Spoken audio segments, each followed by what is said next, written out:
Streams Church podcast, and we're here in the studio with Dalton. He's there running the slides and the buttons, and we got Alec Seekins, Hola. Pastor Alec, and Pastor Nick Orso here with us. Alec does a lot of things around here, but he's part of the teaching team, and he does overseas missions, and has done a lot of help with our groups and formation and stuff like that. Nick has done a ton of things around here, but is currently overseeing our youth and young adults, and is having a good year in that regard.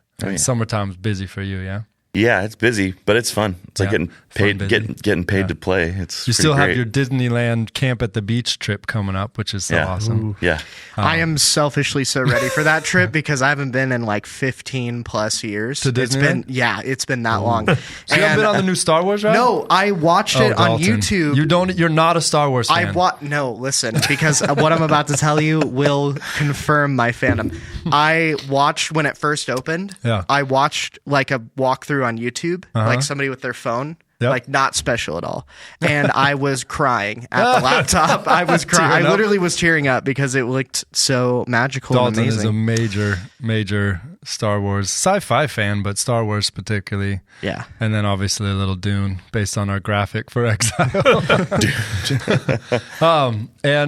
So we are here today to chat about some stuff. We're in between sermon series, so we just did Strange Land, which was our sermon series into what it looks like to live in exile. How do we sing the Lord's song in a strange land? We're about to kick off Psalms of Ascent, which I'm actually very excited about, but our summer series where we're going to look at the 15 Psalms that are songs of ascent, and the beauty that's there, the richness there, the lift that is there. The lift that is there. I'm excited about that. But this last Sunday, Nick actually took us into a Father's Day message. It was kind of a youth Sunday, but Nick preached both services and did a sermon on Father's Day that was really geared towards fathers, but also people who have fathers, and how do we honor our fathers. So you wanted to give us a little bit of a recap, just some. It's Wednesday for us now. Is it Wednesday? Tuesday. It's Tuesday. It's been a long Tuesday. Down in the studio, the days just go by. It's Tuesday for us. We don't know what it is for you, but a little recap from Sunday to give us kind of a fresh perspective. Yeah. Like you said, it was really a message trying to have something for everyone. We had youth and kids in the room, and hopefully the dads that didn't want to, skip church on Father's Day. Yeah, we did all right. We did all right. You did okay. But yeah, trying to prepare a message for everybody in that room around fathers is tricky. Really, at the end of the day, like what I wanted to communicate is that dads are deserving of honor because God is deserving of honor. Yeah. God is the perfect father, even though we have imperfect fathers. Like, it's our love and reverence for God that should motivate us to honor even the imperfect fathers that we may have. Or even masters, you said. Masters or those in authority. And it still applies to moms and stuff too. And I think, for us being dads, it's like, oh shoot, I fall short a lot. So I hope my kids, can endure all of my mistakes and stuff. So just trying to kind of pick apart a couple of different scriptures that kind of speak to honor and submission to even cruel masters, as it would say. Yep. And you told a lot of stories of your own life. I mean, that one thing that I told you already, but I just thought it was so impressive how considerate you were of everyone in the room. And I feel like sometimes as Bible teachers, we're really considerate of the scripture, and we want to handle it well. And I'm not saying you didn't do that. No. But I think sometimes we fall short in considering the people that are sitting there as well. Right. That there's a marriage that happens between the two. We can't just come and say, this is what the scriptures say. I mean, that's good in one right. But there's something about bringing the scriptures also considering how it will affect or hit people. And you have a ton of empathy in your life as a whole, but I thought you just did that so beautifully on Sunday. And you walked that line, and your dad even was in second service, which is a whole nother level. Yeah, it was scary. How do we be considerate of my own dad as I'm unpacking kind of the challenges to honoring, because every dad's imperfect, and you mean you did that really. I think you were mentioning how you thought you did that so well. Yeah. But yeah, so that was your relationship with your dad was mostly good, but there were some hard things. For sure. Yeah. Your dad was around. Your grandpa, even, you brought up that picture from him. That was so cool. And the Hawaiian John Stamos. Yeah. So true. I have even like better ones, but I wanted to be honoring, so I didn't show like the really mullety, guitar playing ones. I didn't pull those up. I picked a really good one that was a little more honoring. But that was pretty. I mean, yeah. So there's challenges still, and I mean, and right now today, you and your dad have a good relationship. Yeah, obviously not perfect or whatever. But Alec, what about you? How's your relationship with your father over the years? How would you describe that? Yeah. And don't forget to be honoring. Just kidding. Yeah, right. Or else you're busted. Just kidding. Yikes, yeah. I mean, that was honestly Nick. That was such a powerful, good message, and it's funny. You and I, way off camera, had a 2-hour conversation on that topic about a week or so prior. That was such a rich conversation, and I mean, I think when there's something about honor and dads where I feel like that's one moms as well, for sure, but in a unique way. I feel like God has given us dads to learn honor, and interestingly enough, I think in our culture, at least, of individualistic culture, that maybe becomes one of the most challenging places to learn honor, and maybe one of the places that we learn to lack honor. One of the things I learned growing up, one of the things I learned wrong growing up, is there was a culture in my family of honoring people in the areas where we deem them worthy of honor, but shaming them in areas where they're not. Yeah. And I think we learned that primarily through the lens of how we treated my dad. My dad is one of the smartest men I know. Brilliant. He's probably a genius. And one of those didn't do college, but you'd never know it. He has an honorary doctorate because at some point in time, some Christian university said, "You're really smart, and you don't even have an associate's. Yeah, let's just give you a doctorate. We'll just honor you in that way and say that." And he's done some really fascinating stuff. Anytime you're hearing me talk about, Hebrew and the Hebrew alphabet and the definitions that we find in the spelling of it, that's my dad. He's the one who figured that out. He figured stuff out that's cool enough that other people try to say that they figured it out all the time. And he's just some random guy off in the corner. Highest form of flattery, right? Yeah. And it really is fascinating what the Lord's baked into the Hebrew language that my dad has discovered. But so in that regard, growing up, me and my siblings and my mom, we would always really honor my dad as far as it came, his intellect and all that. But I think in other areas, we treated him like Homer Simpson. If that makes sense, just the classic stereotypical, dads are dumb, they're stupid, they don't know what they're doing. Dad doesn't know how to dress. Don't take him seriously. Yeah. And my dad, to his credit, is one of the kind of people who will never defend himself. His hope is always that the Lord will defend him, that someone else will. My dad never said, "You need to honor me." I think his hope always was that someone else would say, "Oh, let me honor you." My dad never said that it's not okay the way you just treated me. That's not an okay joke about me. His hope always was to show that by never treating anyone else that way. And it was a blind spot my whole life, actually. It wasn't until my early 20s I had a major conflict with a boss who was also my partner. It was also, we were working really closely together. He was running one of the youth ministries. I was running the other. And he was a challenging person to work with. And we had a conflict because during a youth event, I had disagreed with him loud. I mean, we didn't fight, but I disagreed with him bluntly in front of a bunch of students and leaders and all that kind of stuff, and dug in my heels. And he pulled me aside. And then the next day we were debriefing. The event went great. And he's like, "Yeah, how'd it go?" And I said, "Oh, it went great. It was awesome." And he says, "What about this one thing, this one moment, that time that And I said, "That's fine. No big deal." And he laid into me and said that wasn't cool. and I'm fuming. We had a big fight in his office, and then I came down. My office was down here in the basement at the time. I left that conversation and was like, I'm just so mad. I need to go talk to Jesus for like an hour.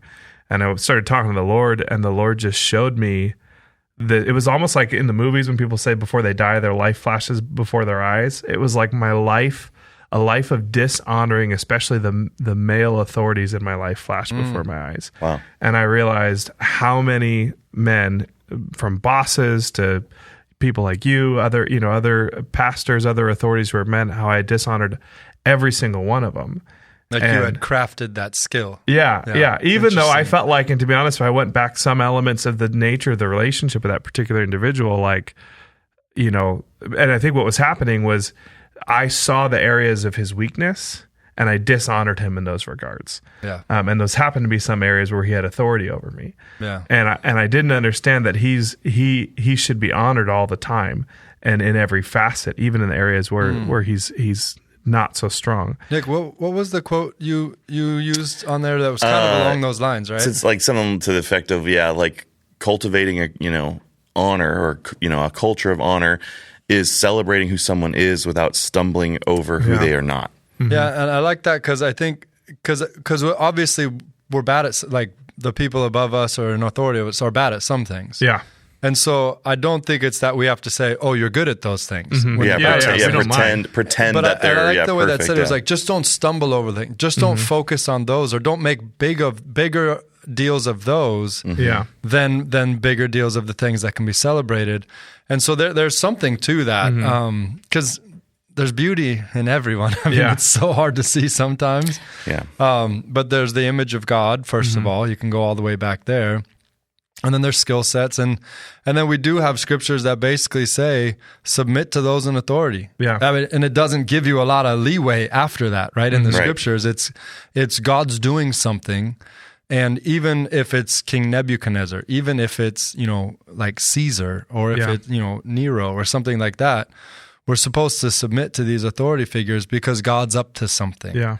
But it can be really, really hard. And I think, your dad, I mean, it's easy to honor him in the good. I mean, I still, in all the premarital counseling that people have me do, I'm still pulling from your dad all the time. Like, and I give him credit, but they don't know who he is. But I say he's your dad. That one guy. But he's just really, he's really brilliant in those regards. But he has failings, and he falters in some ways. And today I know you guys are still close, and and I know he's had some health stuff or whatever, and you were right there with him along in that process. Which is some heavy stuff, but it's beautiful even today. And it was cool because he was sitting behind me when you preached last time in one of the services, and for him, I was like, how you doing? And he said, well, how can I not be doing good? My daughter-in-law is leading me in worship, and my son is teaching me the word. It was like, for him, his heart was so full to be there in that moment and to see you guys shining. So that was cool. Dalton, what about you? You want to give us a little bit? You don't have to do long or short, but what's the relationship with your father been like? Basically, throughout my entire life, when my parents have been separated, my dad has always just fought for me, whether that be, legally or just being in my corner and just supporting me and calling me as a kid and everything. So, especially now that I have my own children, I'm starting to, understand as all of us probably have, understand my dad a lot more and realize, this is actually kind of not easy. And, I mess up all the time in front of my kids. So definitely one of the ways that I've noticed is just like having a ton of grace for my childhood, now raising my own children. Yeah. I think that's maybe something quite obvious and universal for a lot of dads when they, as they become dads, having a relationship with their dads. But man, my dad is awesome. He's a pure bona fide cowboy. He's a Southern gentleman. Right? Yeah. Oklahoma, he's born in Arkansas. I mean, but like just a Southern guy, Southern Midwest guy, rode bucking Broncos when he was a youngster. Let's go. I think he wants to get back into it after he retires from his main job now. So he's just sound like a retirement. Didn't see that coming. I wanna ride he surprises us Bronco. all the time. But man, That's my cool. dad is just pure grit. Like is the kind of I mean, that's how I would describe him, just insanely hardworking, still works a labor Is that trade what that job. picture right next to your desk is about? Yeah, kind of. Yeah, He's got it's a funny bucking because Bronco. I that picture does remind me of my dad. I That's love cool. it because I just like cowboy culture, even though I have no. You would I don't see that. you would never see it on me, but did not know that. yeah, I love cowboy culture. I'm super used to it. So Yeah. just from growing up with a cowboy dad and everything. So That's cool. But he's just pure grit, hard worker, still works a manual labor trade job to this day, almost out of it. But yeah, I definitely have learned, for better or worse, that there's no shortcoming for just working really hard. Sometimes Work ethic's a big deal. yeah, I think that's one thing that I can be a little prideful of specifically, but I know that it comes from just a really good root and just my work ethic from my dad, Yeah. And it definitely turns into nobody will work as hard as I will, and that can definitely It be. gets ugly real quick. Yeah, it could be taken a little too far, but we're keeping that in check, and but Yeah. I love my dad. My dad, especially just because of just how my family was. Just how, I was raised in my family, just knowing that the love that my dad has for me, I just have way more empathy for what he was going through, even though we haven't had the same circumstances. That's a real specifically. gift to just never have to question whether or not your dad loved you or something. I mean, that's such a gift. And that's my story as well. My dad was we were three boys. I was the youngest. My dad was our superhero. No doubt about it. He was so fun. He was larger than life. Everyone that was around, he would always, we'd be like, hey, we're going to go do this. And we could invite as many friends as we wanted. We could bring as many dogs as we want. Like, it was just like everybody in, we would just jam in and he would just make it all work. And we'd take us camping, he'd do all the stuff. So I never for 1 second wondered if my dad, loved me, and my mom as well. But that was a real gift. I remember this one moment where it kind of all came to a head. I think I was in college, maybe my first year, and I had visited back home, and my dad was out somewhere. Once he was done with being a doctor, he started going on missions trips all the time. He just loved showing up different places around the world. And then with all his medical training, he would give care to the missionaries and then anybody else. And that was his favorite thing to do. And he was out one time, but he had written a letter to me and my brothers. And on the letter that he wrote me, I remember very clearly the last line of the letter said, "Keep showing us how it's done." And again, that was not, I wasn't perfect. It's not like I took that away from that. But for my dad, who I saw as this, superhero, to say, hey, I'm learning from you. Even though I don't know it made no sense to me. But the fact that he was just saying, hey, I'm not just proud of you. I'm actually you're doing good. You're going in this direction. And it had a lot to do with following Jesus. I had gotten really serious about following Jesus right then. And I think he was going, man, I wish I would have gotten more serious about following Jesus younger than I did. And it was such this, it hit me in such a weird way. And I, it was like the Grinch, my heart grew 10 times that day. So that was a big deal. But then it was literally, I think it was probably a year later when he took his life. And oh my goodness, that was a shock. And I think it's interesting because, he hasn't told me stories, but I keep hearing stories from family members, as time goes on, that tell me, that kind of paint my own childhood and history a little differently than I saw it. Little new pieces of the puzzle get put in, and a lot of it had to do with my dad's, bipolar kind of reality. So we saw the manic side of my dad, and he was amazing because he was manic. It was not good, but then he would hide his depressive side of things, and so we only saw that side, and that wasn't healthy and right at all.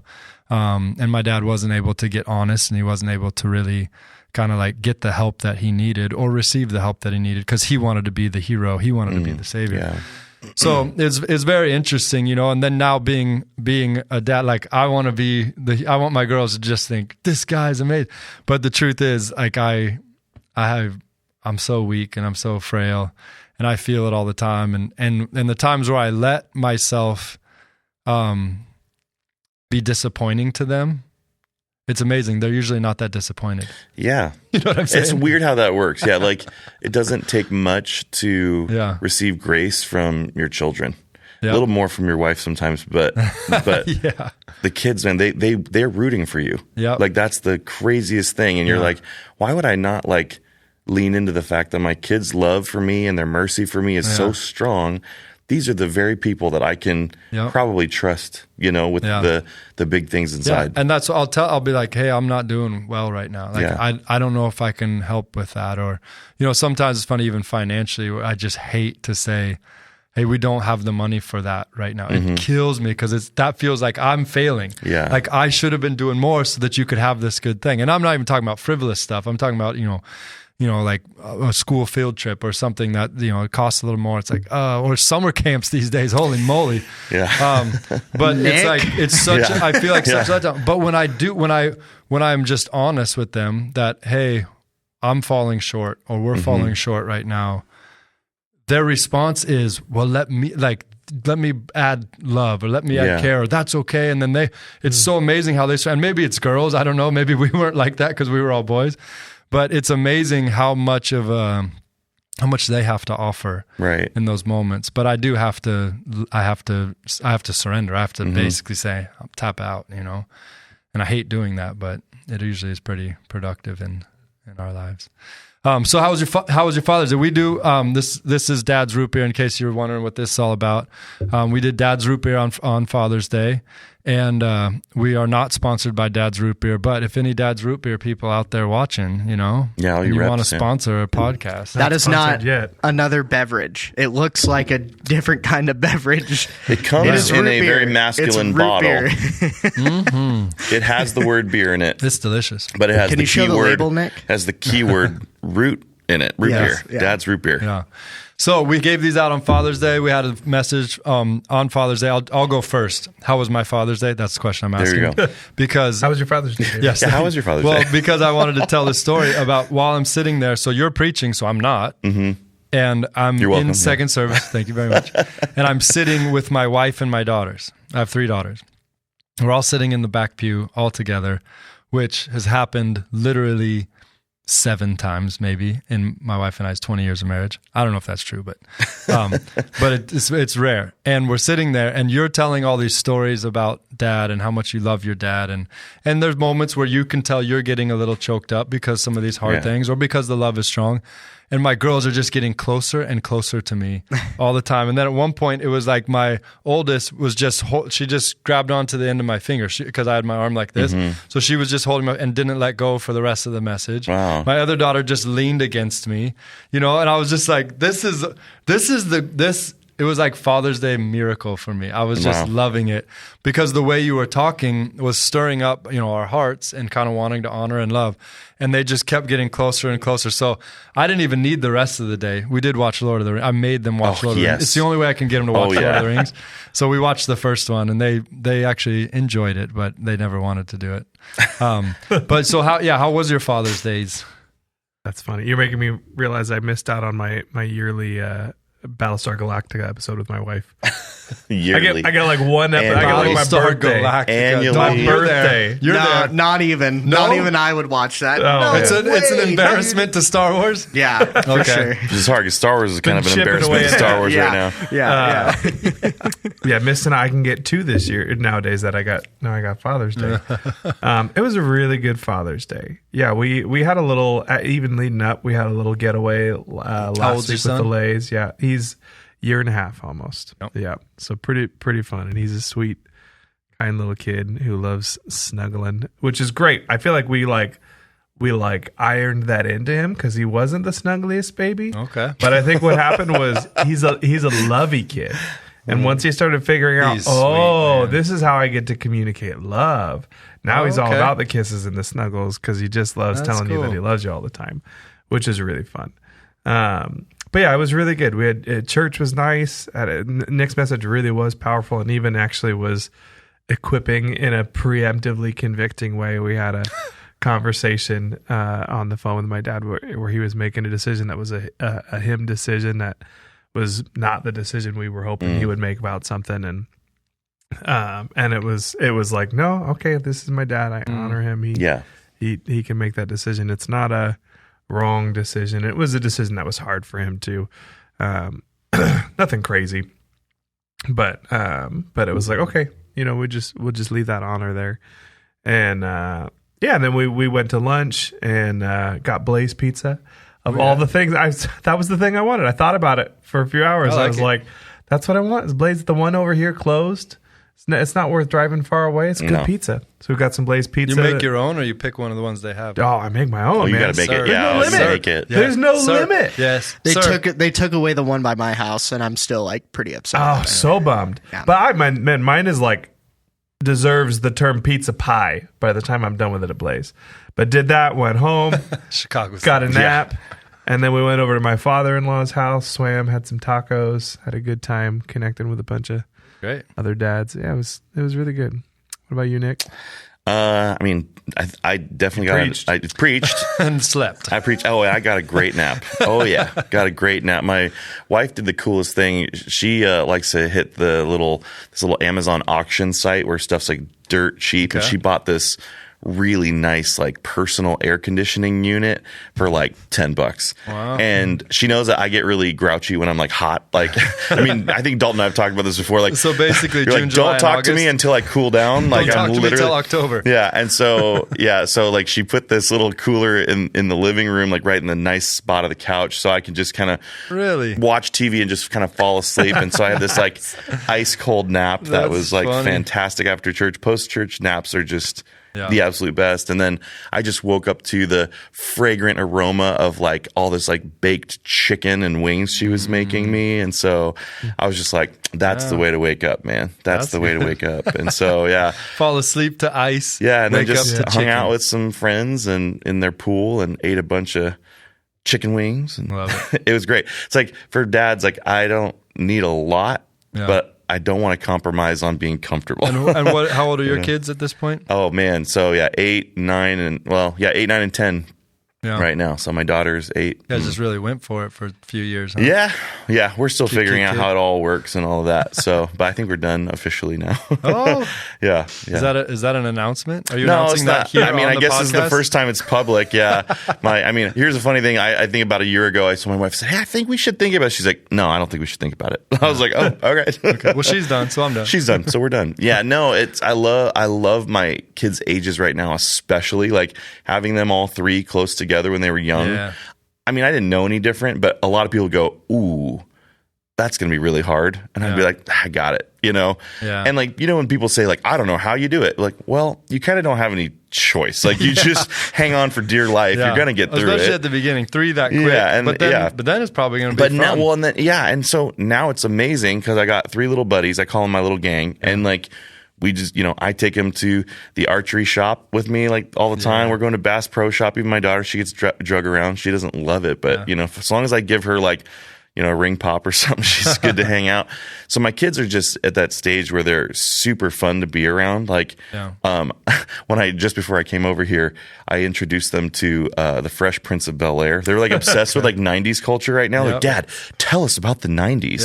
And it does make me feel old because like the 90s don't feel that far away. The 1900s. Yeah, it doesn't feel that far away to me, but they're like, Dad, the 90s seems so cool. I was like, well, kind of was. Magical land of tube socks and Walkman. That's they were John watching. Tyson always talks about. He's like, back when I grew up in the 1900s. Yeah, I mean it is.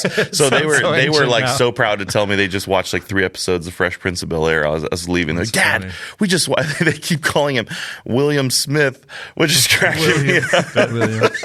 William Smith. I was like, I don't think he's ever been called that his Dalton, entire life. what was your Father's Day like? Tell us how many kids you have and all I have that. 2 kids. One is 9 months old, and one is 2.5. I think, by the way, we're killing it as dads if we know exactly how old our kids are. Yeah. We are like killing it. Yeah. Well, Gabe, my youngest, is hard because he came 2 months early. So I just, my timeline is like, I still have his due date like as his birthday in my head. Yeah. It's not his birthday. Yeah. So anyways, but it was fun. We just, I've been playing Fortnite with my brother-in-law a lot lately. So like an unhealthy amount. So we do this thing. He But plays on Father's Day, it was healthy. What? Is that what you're Yeah. It was. Yeah, no it one's was going to the say perfect anything on amount. Father's Day. Yeah, no. So my brother-in-law and I just played Fortnite, and we That's ate cool. pizza. We ate Who's Rosati's better? pizza. You or your brother? I am better. I am. Yeah. You said that so He's fast. good too, but we played duos, so it's like do a you have team. your own skin, or like what do you make? What skin do you play with? I play with the Luke Skywalker skin. Oh, okay. Yeah. So Yeah.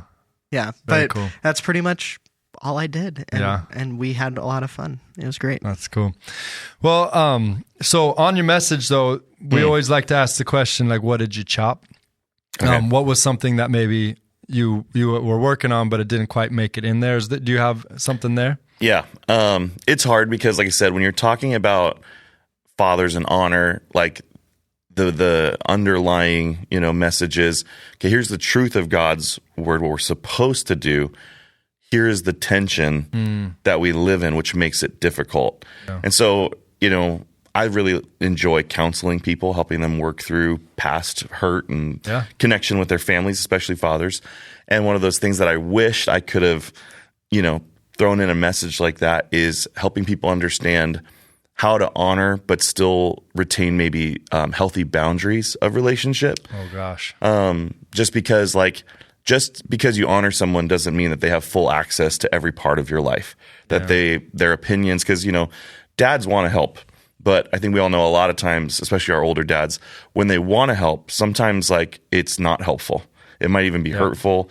It might shut you down. It might bring up past, hurts and stuff. And so there is a healthy way to still honor someone, but still set boundaries that protect what's most important to you in your life in that instance. And I didn't want people to feel like I was saying, hey, just pretend dad is great, or just never say anything bad about them, or let them just do whatever they want. But that's like a huge rabbit trail, that like we can't really unpack that unless we got an hour to talk about. So that was kind of the first thing I was like, man, I'm going to have to let people kind of figure that one out. Can you give us an example of a boundary, whether it's something you use or just an example, either way, or someone that had to put this boundary in? What do you mean by boundary? Well, okay, so part of like with my message, my dad was in the audience, so it was definitely, tricky. And I called him before. I said, hey, this is what I'm going to share about. You're comfortable with me sharing some stories? And he was like, yeah. And my dad, like I said, there's no secrets between us. We've really hashed through, but something I did not say, in that message. But I remember when I had my first kid, I'm a dad now. Yeah. I was hanging out visiting with him, and my son was kind of misbehaving, and I was out of the room, and my dad decided to give him a swat on the butt. And I walked in the room, and I was like, saw my kid, crying on the ground. He was kind of little, and I was just like, I have no idea what to do now. We didn't talk about this. Yeah. And for me, I'm like, hey, I wanted to get so mad. Like, the Papa Bear in me was like, hey, this is my son, But I knew in an honoring way. Like, I genuinely swallowed all of my anger and everything and went, okay, Dad. I literally said it like this. We didn't talk about this yet, so I'm going to just go ahead and give you a pass here.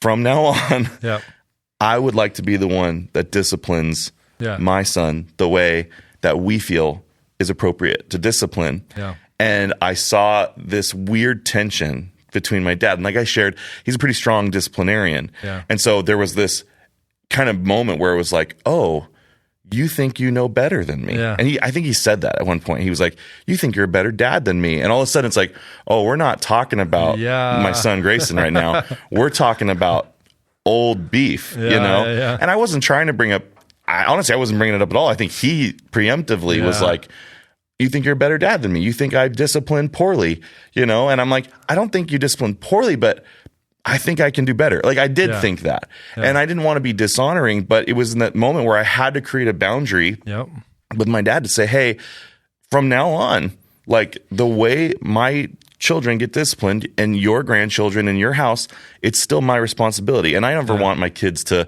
walk all over grandpa, and, you know, it is his house. We want to honor and respect, but that was a weird boundary that I had to draw. And we actually fought about that for a while. And we eventually, you know, over some bacon and eggs at Matt's Big Breakfast, worked it all out. And my dad, honestly, he humbled himself in a really good way. And I remember him even saying, thank you for like being patient with me. Yeah. And I was like, that was like the first time I was like, whoa, dad to dad. Like we just went toe to toe, dad to dad. And we did it well. Dad to dad. It took like probably almost 30 days for us to work it out, but we worked it out. So that was like an example for me. You have an example of? Well, I had a thought I wanted to spin off of that, because actually it's something we talked about in our 2-hour conversation 2 weeks ago. And to be fair, Alec and I never have a conversation together that's not happens. 2 hours, so we just block it out. Yeah, if you don't have a lot of time in your day, don't I can see sit that in a for room some with reason. Nick and Alec. Yeah. But I think one of the guiding principles is the idea of like minimum shame. And I think one of the problems that we have in our culture, in regards to boundaries, or in regards to like how do you do boundaries and honor? How do you honor and do lots of things? Minimize the shame. And I think one of the issues that we have is that, you know, because we're in a guilt innocence culture, which means that doesn't mean that we don't know honor and shame, but it means that we're way less adept with it than the majority of other cultures in the world. It's not something we focus on. It's not something we think about. And the result is not so much primarily that we don't know how to do honor, but actually I think the bigger problem is that we don't know how to do shame. And what I mean by that is we tend to think, oh, if I'm going to honor someone, what that means is I'm going to say really nice things about them publicly. That is, in fact, honoring someone. But it leaves us ill-equipped to deal with that person's deficiencies. Yeah, the areas where we feel like that person's not, where they don't deserve honor, right? So like I was sharing earlier, like in my growing up, it was like, I'll honor you where you're honorable and shame you where you're not, or just not honor you. So how do we handle those deficiencies? How do we handle a mistake from someone we're supposed to honor? How do we handle something that's actually genuinely yucky and gross, shameful? That's them, or a conflict. And I think the problem is that the thing is we tend to throw shame out the window, especially in the church. I think it's particular in church, and say, but I think in the culture at large too, that shame itself is period bad. There's no use for anything shame. We would say like, hey, Jesus has forgiven you. You have no right to feel ashamed. But the reality is that shame is a complex thing, and there are a lot more things than just that thing that Jesus has lifted from us that we call shame. When we talk about shame, there's actually good shames too, right? There's the shame that preemptive shame that like is the reason you put pants on in the morning that says like, oh, if I went outside without pants on, I would feel ashamed. That's a good thing, you know? And there's lots of more dads need to practice that kind of shame, though. I've seen a lot of dads and that's why when we no pants on. Why when we say to someone like, hey, that person's shameless, that's not a compliment. That's an insult. It says, oh, you feel no shame, and so you do shameful things, so you're objectively shamed even though you don't feel ashamed. And all of that is, we could talk about that. I could talk about that, honestly, for like 3 hours. I'll just monologue.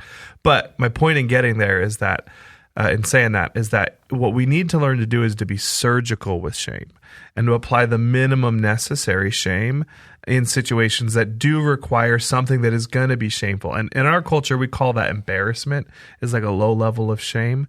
And so for example, when you're telling a story about someone's faults, when we're doing what we're doing right now, talking about our dads, talking about things, and we're going to hit their faults, well, we could just put all of our dad's failures on the table really bluntly for the whole internet to potentially hear. But that wouldn't be honoring. But maybe because of transparency, because we're hoping something pastoral and fruitful is happening here, we do feel like, well, we need to address some of these failures that maybe my dad specifically had. The option for me is not hide it and pretend like my dad was perfect and there's nothing to say there. But the option is, well, let me just use as gentle language as I can to minimally expose the shame, perhaps of my dad, in a way that makes it clear to everyone, even if I'm not being as blunt as I might be compelled to do. And that's the inverse of what we do, what you see often in our culture. People are thinking through, maybe in a pseudo-therapeutic process, like, oh, where did all my junk come from? Well, mom and dad most of the time, right? Yeah. But it's so unhealthy and dysfunctional when the approach that lacks honor that people take to that, where it's, oh, you're the source of all my problems. You did this, you did this, you did this, you did all this stuff. And so we just pour our parents' shortcomings out in front of everybody to see in a shameful way. And the result of that is that we don't heal from those things. We actually get more embittered and we're more likely to do the exact same things. But if we approach it with honor and say, here's where my parents failed, but I'm not going to tell everyone all of the unnecessary details, just tell them the minimum details. And I'm going to try to empathize with them and say, oh, but that's what they were handed. It's not an excuse, but I want to honor them. And when we do that, I think then we're actually equipped to understand their shortcomings and hopefully not repeat them. Yeah, that was actually I don't know if I said in both services, I hope I said it well, is that one of the key postures of honor starts in your heart. It says in Ephesians, like, with all sincerity of your heart. And like Alex saying, you can just, say nice things. It may not even be true in your own heart. Maybe it looks honoring on the surface, but the reality is, like, if my heart posture is not for you and towards you, if honor is not, I said turned on in that on switch mode, then it doesn't matter whether I'm silent or whether I'm saying lots of words. It must be genuine. And it's the guardrail, exactly like you're talking about, when you are going to have to say something and be real and help, the reality of whether you're trying to move towards, your relationship with a father or whether or not you're processing it with someone safe in an honoring way, is, what is my heart posture? Is my heart posture bitter? If you are venting out of bitterness and have no intention of honoring or moving towards healing, whether that's for yourself or in a relationship, then whatever you say is going to be dishonoring. Whereas if I share, like Alec was saying, like, maybe just the finer points that need to be said to speak the truth of who you are and the humanity and the authenticity of who we are, to say, my heart posture, though, is for my father. I believe in him. I love him. I think that's huge. You talked about boundaries. You talked about your dad actually disciplining your son and spanking your son, right? Mm-hmm. So I think that one of the things we learned in foster care classes when my wife and I took all of those was they were trying to make a real big deal out of the difference between punishment and discipline. Yeah. And what they were saying was punishment does damage to the relationship, whereas discipline minimizes the damage in the relationship. Discipline is in order to strengthen the relationship. And so they were really trying to get us to go discipline. Now, it was crazy because it's like this kid who's, really a ward of the government and someone is just living in your house. And so, the kids that we had would be just cussing at us, spitting on us, throwing things at us, or literally like ramming themselves into the wall. And it was this real challenging thing because the protocols from the government were like, just stand aside and watch. Just stand aside and watch. That's what you're supposed to do. That's the right thing to do. It's like, this kid is hurting himself. Yeah. I'm not going to stand aside and watch. It's not even possible. This kid is actually hurting me. I can't just stand aside and watch. So it was like this tricky dynamic. We were always trying to think really creatively. How can we bring discipline, to where we are helping this kid learn trust? So, and what the real thing is the reason that the punishment is wrong is because a lot of times we use shame as a teaching tool. Yeah. Mm-hmm. We use shame. If I shame you, you'll not like that shame feeling, so you'll stop doing the bad thing. It's a horrible way. Yeah. It's a horrible way to do it. God does not. He doesn't do that with us when he's trying to form us into the image of Christ. Right. He actually, comes in a very different way. And I think that's a little bit of what you're talking about is we have to be careful to not use shame as a device, as a tool to get what we want or to get somebody else to do what we want. That's very dishonoring. I would split a tiny hair there. Yeah. Which is, I think, in heart exactly what you're saying. But I think it's like what we realize is that sometimes shame is absolutely necessary. But my goal here is not to shame you. My goal here is to honor you. So what I'm going to do is I'm going to use the minimum necessary shame. Right. And I think that's the heart posture. So, yeah, well, your heart posture. So the goal is to get to the heart posture. I remember my dad would say things like, this hurts me, also, just so you know, when he would spank me or he would spank. As a kid, I would always have such a hard time believing that. I know, my dad totally. said the same thing. But I remember my dad that. coming home literally, and it's funny because I can almost just like hear the ache in his voice as he comes home and just says, I wish there was one day I could come home from work and not have to spank one of you. Yeah. Dad, it was like, you're in control of that, Dad. Yeah, you don't have to do this. It was so true. And we deserve spankings every day. There's no doubt about it.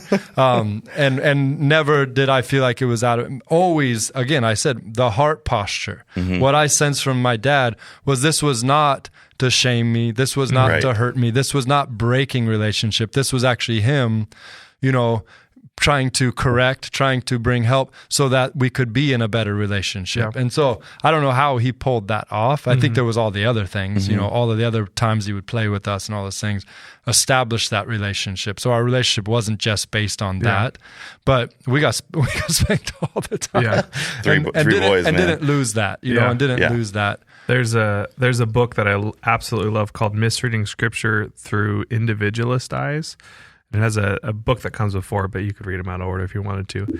But in this book, the author, he's sharing an experience. Actually, it's co-authored because you can't really write about a book with that title and not be a little collectivist in your authorship. You have to. So one of the co-authors at one point was a missionary in the Middle East, and he was sharing a story of an interaction he had with a Middle Eastern pastor where the Middle Eastern pastor found out that someone from his congregation had stolen a book from the church library.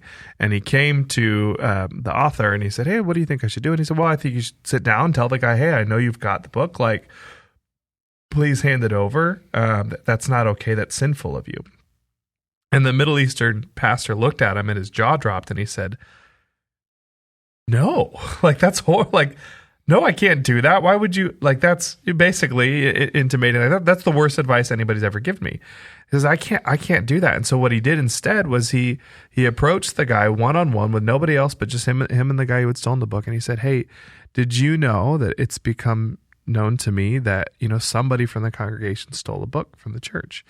Can you imagine what will happen when the rest of the church finds out, when the unbelievers, the Muslims around us, when they find out that Christians are stealing from their own churches, their own family, their own community? You can think about how much shame that will bring to all of us as a family, how much shame that will bring even to the Lord and to the church. And then the next day, the book was back where it was. Now, in that interaction, the thing is to us in our culture that might feel maybe a little bit snaky and dishonest. But the reality is what the pastor was doing there is he was applying shame, but minimal shame. If he had confronted the guy the way the Western pastor said, it would have been really obvious. He would have put the shame out in front of everybody. The man would have never come back ever again because he'd been so profoundly shamed by his pastor. In this scenario, both the guy who stole the book and the pastor, they knew that everybody knows what's going on, 100%. But it was unnecessary to expose that more than need be in order to move to a place of repentance and conviction and restoration. One thing that I've thought about in the regards to shame, and this I think I'm on the other side of the crest in some ways, where it's still a challenge. But I remember when my kids would misbehave in public or at church. What? Yeah. Like there was a certain amount of frustration I would have because they were misbehaving. There was a whole nother layer that would be inserted that now not only are they misbehaving and I don't like that, but I don't like that they misbehaved in front of all of these people and now I have to deal with all of these people and some of the thoughts that they have about me. Yes. And so really what was happening was I was more upset with them because of what they put on me. They shamed you. Than whatever the they actual did. Problem was. And so it could be a very small thing that if it was at home, hey, don't do that. Yeah. But now that they did it here, and I was like, I would pick up all this extra shame, or I would pick up all this extra, and then I would punish them, or I would deal with them, not based on the little thing they did, but based on the full ramification of what I was feeling because they did it where they did it. Yeah. And that was horrible. I mean, that was like, I knew right away, that is gross, that is wrong. And I think that's probably a big reason why, they talk about pastors' kids and like the PK reality. Yeah. And it was like immediately, I felt like the Spirit was whispering to me, that's the path. If you want that pastor kid, if you want that rebellious type thing, this is how you do it. You react to them based on the full extension of what happened instead of just the basic thing. Yeah. And it was hard. Can I share one of my proudest dad discipline moments? Right along with that, I know this isn't always like necessarily about honor, but when my wife and I, started realizing we lacked parenting tools, like we went in pretty cocky, we were like, we got this. And it's like, oh man, I can't make my kid behave the way I want him to behave. And yes, it's embarrassing me. And I remember people would say, well, then you got to fix the you problem. And I was like, oh, no, I want to fix the kid problem, But one of the things that this parenting class had taught us, and it was just new tools that I didn't grow up with, was, hey, you as a parent need to be cool as a cucumber when your kids are doing the wrong thing or having a meltdown, because your regulation of yourself, your self-control will help them. Mm-hmm. So when they do a problem, when they do something wrong, what's the real problem? Yeah. Is the real problem that's making you look bad? So we do like a weekly Bass Pro trip with my kids, mostly because I'm a dad and it's free and it's like going to like a theme park, Yeah. And we go in there, and my kids always like to go to the toy section, or as they have called it for years, the toy action, because they just don't speak great English. But and they would play with these, and they would play with these little lever action toy guns. And one time, my middle son, he broke the gun. He came to me, he's like, "Dad, the gun's broken," and I'm embarrassed. I am feeling like I'm that dad that lets his kids run around all crazy. Yeah. And I look, and the price tag is $49 for this cheap little plastic gun. And I'm like angry, and I want to lose it on him, but I'm in public, so I got to lose it on him in the car or whatever, right? Gotta save it. Yeah, I got to save it. So I'm so mad, and I just hear those words like, "No, you need to be calm. What's the real problem?" I'm like, "Well, the real problem is I don't want to pay $50 for this busted toy. Yeah. We already got 100 busted toys at home, Then the other thing, I thought, well, just shove it to the back of the rack, and walk out. I thought, I can't do that either. I feel shame for that. Like come on. And so I started thinking, I'm like, wait a minute. And I heard the teacher of this video class we were doing go, "What's the problem?" And I thought, oh, it's not my problem. I didn't break this gun. Yeah. I didn't tell him to do it. He has to figure it out. And then my wheels started turning, and I'm like, oh, I know exactly what I'm going to do. I just looked at him. He goes, "What are we going to do?" I said, "I don't know. What are you going to do?" And he looked at me in terror, like, "I thought you're supposed to punish me and it's over." I'm like, "Oh, I'm not punishing you. This is not my problem." And it put it in his little world for him to think. You didn't break my gun. You broke you broke their gun, man. Yep. This is your problem. And of course, he's starting to freak out now. But his posture went from afraid of what dad's going to do to, oh my gosh, I'm on my own. I don't know what to do.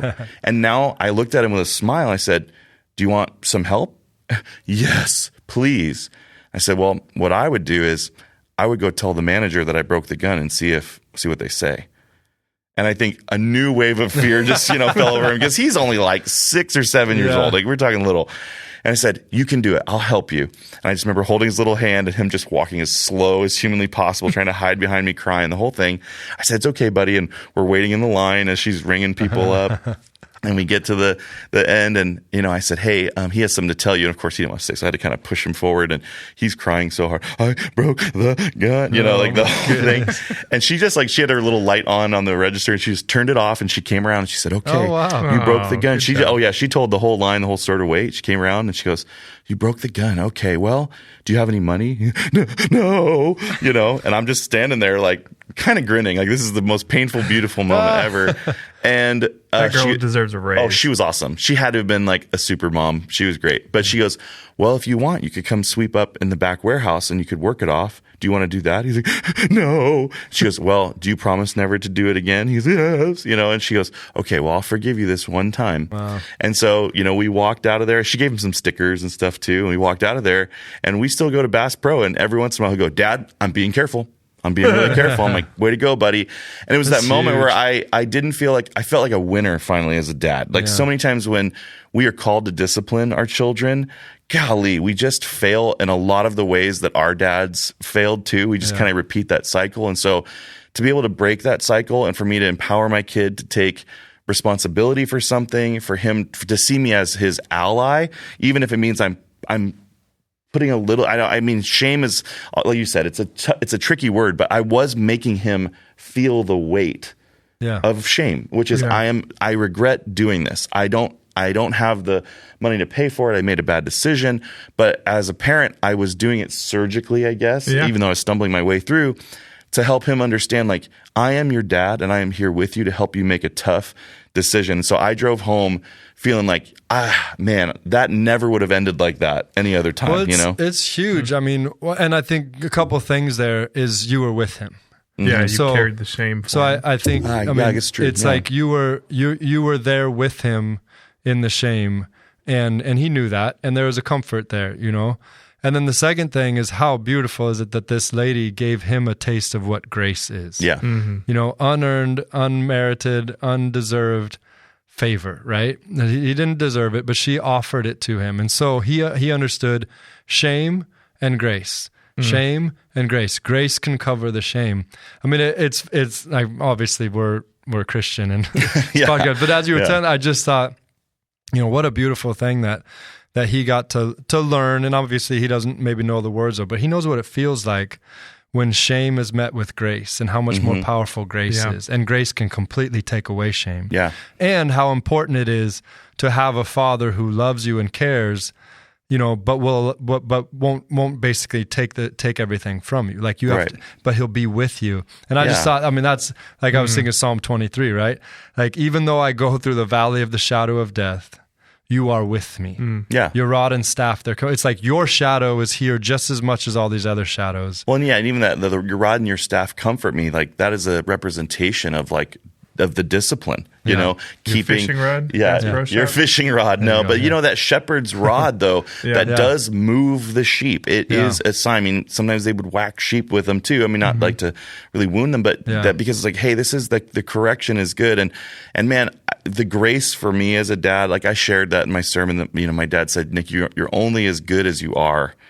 As a dad, the older I get, the more and more I cling to that and go, oh, I need the grace of God so much, because I do exasperate my children. I do come down too hard or have too high of an expectation, or I'm grouchy or whatever I brought home, in from work. I'm like, I don't want to be that dad. Yeah. And just for me to know, okay, do our kids, can they see a repentant dad? A dad that's sorry, because my pride kicks up when I drop the hammer, and then you can see everybody kind of like their eyes are all giant, and you're like, do I admit that like I blew it? Do I wait a minute and then but I'm like, no, I've just honestly, when I start to see it now, I just immediately get on my knees. I mean, I'm just like, I just get on my knees, I get down to their level, I say, hey, you know what, Dad messed up, I am so sorry. And like a thing we do with our kids a lot of time, I'll say, would you like a second chance? Like, that's a big one I use. And so I just started doing that. I said,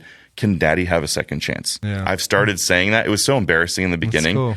But they just go, yes. And they throw a big hug around my neck, which makes me just melt every time. But like, Dad needs a second chance sometimes. Yeah. Well, and that's grace. Like, they understand grace. They want grace, and they can give grace. And, and that's what it comes down to is our Father in heaven, the end of Psalm 23, surely goodness and mercy will follow me all the days of my life.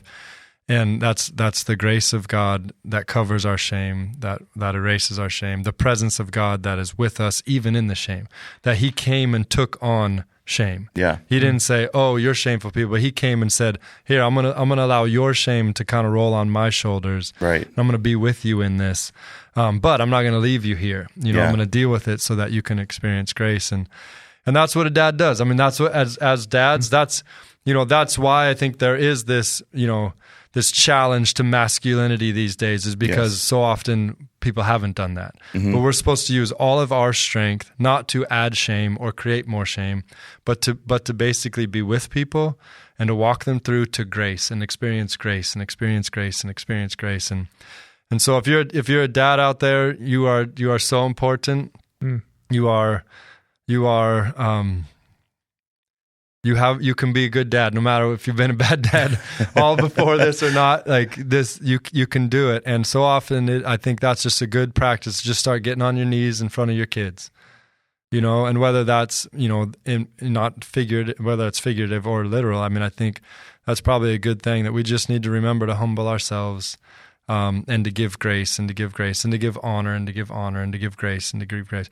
And when we feel shame, just pause. Yeah. Because when we feel shame, that's when we react. When we fight, we want to get out of here. We want to do anything, and usually we just cause more shame to others and to ourselves in that regard. So make sure we pause and allow the grace of God to come to us so that we can extend that. But any last words for fathers or anything like that? Well, I think for everyone. Like I was doing my best in that sermon to push people towards each other. And I know for some people, that's probably almost impossible, especially like maybe you have like a parent that actually passed away or something. Yeah. And so your memory of honor might feel like you didn't get an opportunity to.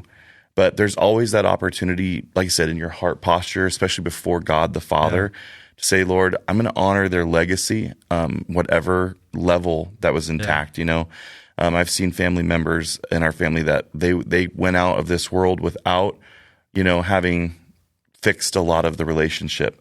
But I've seen my family members honor them even up till the very end. And so I feel like if there's anyone maybe still struggling with the idea of like, I just don't know if this person's deserving of honor, they are because of your affection and your love for the Lord. And so if you can trust God enough that he can bring your heart around, I think that's the always the piece, is that the Lord can soften our hearts. The Lord can forgive. And just like you were talking about, Jesus took on that shame. If he could be humiliated and rejected and suffer so well for us, then that is exactly what we are called to do as believers. There's no way around that. And I don't want to make it sound easy. It's definitely not easy, but it is the grace of God that gives us the ability to say, Lord, okay, I'm going to do my best. And it may take years. It may take some counseling and some healing and some prayer to get to that level, but you will be set free. And I think that's the part that when we're showing people honor, it seems like it's just for them, but to be honest, it goes well with you. And that's in those scriptures that I was using on Sunday. This is going to go well with you. Like at the end of the day, when you're standing before God, he plays no favorites. And so whether you were treated harshly or you were treated, really well, your level of honor absolutely goes into eternity before the Father, that's perfect. And so if you can get your mind wrapped around that and do that, I would say that's my encouragement. Alec, any final thought? Yeah, I mean, I think it's so valuable for us to learn how to honor. I think we learn to honor first by honoring our father and mother. That it may go well with you all the days of your life is the promise that the Lord gives us when we honor our father and mother. I think I learned a beautiful lesson from my dad, and I added another lesson to it, in that I watched my dad always honor us, never demand honor for himself, and his goal was always to show honor. And where someone was not returning honor to him, his goal was, well, I'll just honor this person more and more and more. And hopefully that will wash over them over the years and they'll return it.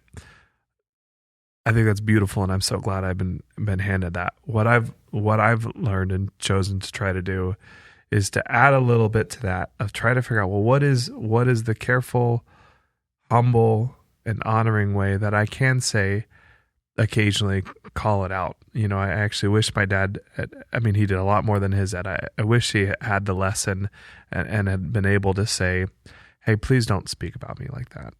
Okay. And that's still honorable. Yeah, it is. Yeah, I think there's a way I think his hope always was I'll just default and trust which is the right default and trust the Lord. But I think there's a space to not out of anger, not out of pride, to say, hey, I actually care about you. And the Bible says, honor your father and mother. And that right there was not honoring your father. And I want you to receive the blessing that God has for you. So I love you. I forgive you. And even in the context of what you were saying with your girls, like so good to hear from the Lord the caution against punishing them for the shame you're experiencing them. But there's even another level of that, of like, well, that shame you're experiencing is a real thing. It's not a fake thing. And so how do we teach them, oh, this is I'm not going to punish you according to this, but this is a reality, and I do need you to understand that this does affect all of us. Yeah. So anyway, I don't know the answer to that one. That's but, good. But Dad, you're doing a good job. You're worthy of honor. Well, and that's what it says right up at the top, in that verse in Ephesians 6, for the parents not to exasperate their kids, but to train them up in the instruction of the Lord. And I think that's part of it. Like, there's a way to honor your children to say, hey, that isn't honoring. Like, I've routinely asked my kids a question like, is that what you wanted to say? Do you think that was the right thing to say to me or your mom? It's easier when it's to mom. I go, do you think you should talk to mom that way? But to help them understand, like, hey, you got to feel a little bit of the weight of what you did. And that's our job too, is loving our kids enough to be gentle with that training. Yeah. Well, that wraps it up for today. Thank you, Nick, again for the message on Sunday. Thank you, everyone, for your thoughts on fathering and all those things. We'd love to hear any comments, feedback, messages. We're always, if you can share or like or whatever, those type of things, that helps out too.